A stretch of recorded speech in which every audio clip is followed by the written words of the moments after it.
Over the years, Glenn Shea has heard many stories. Former frontline Koori Youth Justice worker with Wotherong Aboriginal Cooperative. The stories have been historical, contemporary, enlightening, touching, harrowing, and even shocking. It's quite interesting actually, because I was legally born in the courthouse right here as Glenn Shea. But Glenn is not the sort of person to let his stories stay untold. I do have my birth name and I do have my skin name. His unique skill set has allowed him to develop some special ways to make this happen. It's probably been a decade in the making in regards to my work in secure welfare and also in running leadership programs out in communities, and then, you know, being brought back to Wotherong, Geelong by, you know, Anne-Marie and the Geelong Regional LEN in regards to a part of their strategic plan in implementing a leadership program. So coming back and continuing to build a program that I've been working on, which became the LEN Leadership course, which was delivered over 12 weeks to Aboriginal and non-Aboriginal students from the Drysdale Community Centre, and then presenting it in GPAC and the Blakiston Theatre, was the beginning of this journey.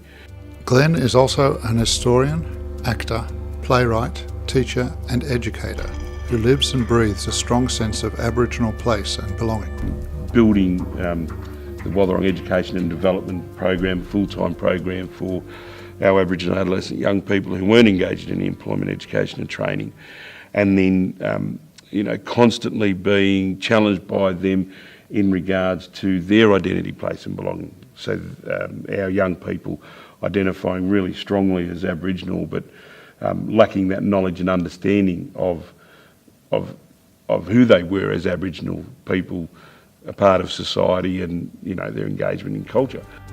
Born and raised in the Geelong region, he knows the stories and history of not only the local Wotherong people, but also that of Aboriginal people across the continent. It's their stories he wants to tell. And so I built them a 10-day cultural gathering camp around the boundaries of Wotherong. And it was whilst I was designing the camp that at 2 a.m. in the morning, the design for the Storyteller popped up as an organic idea.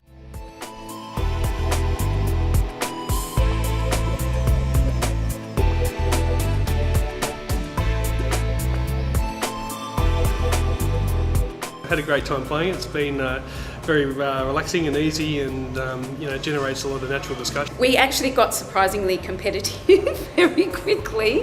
It took 5 years to put together, to structure it so that, you know, the Storyteller came from, or comes from, a generic and non-political perspective.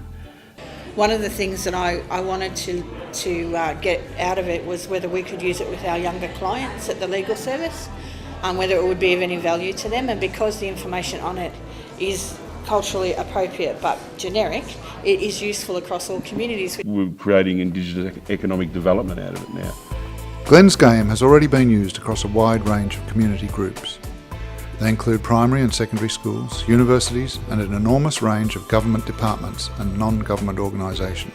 Because I'm teaching different age levels across from youth right up to adults, I can see how I can modify the game for the younger students and really get them involved, but also perhaps use some of the older students to come and deliver with me. I'm looking to sell it across the state. I'm a teacher educator, yeah. So okay. I'm looking at the uses for this in teaching and learning for not just children, but also for pre-service teachers. In the past few years, Glenn has expanded his storytelling into the world of theatre. To help produce the play, The Three Magpies, Glenn has enlisted the help of an old colleague, Julian Merrick. I was doing another production with Glenn, Harold Pinter's The Birthday Party, with an Aboriginal cast, and Glenn was in it. And I think he may have shown me a TV series that he was writing about his experiences as a Koori Youth Justice worker here in Geelong. And I remember looking at that and going, well, I don't really understand much about television. And he had been telling me, you know, some of the things that had happened. And eventually I turned around to him and said, why don't you write it out, you know, between shows when we're running the birthday party, And if you're done by the end of the run, I'll read it. Thinking, to be honest, that would be the last I'd hear about it. Anyway, come closing night, he was like, well, I've done it. Here it is. I have lived and seen the world, travelling a lonely road. I've been many things, though at times I did not know who I was. I have lived in the depths of hell, fighting demons too many to count. So I wake up in the morning and accept the challenge of a brand new day, not knowing what it will bring. I love this place. I love the water and the breeze as it whips in from the ocean.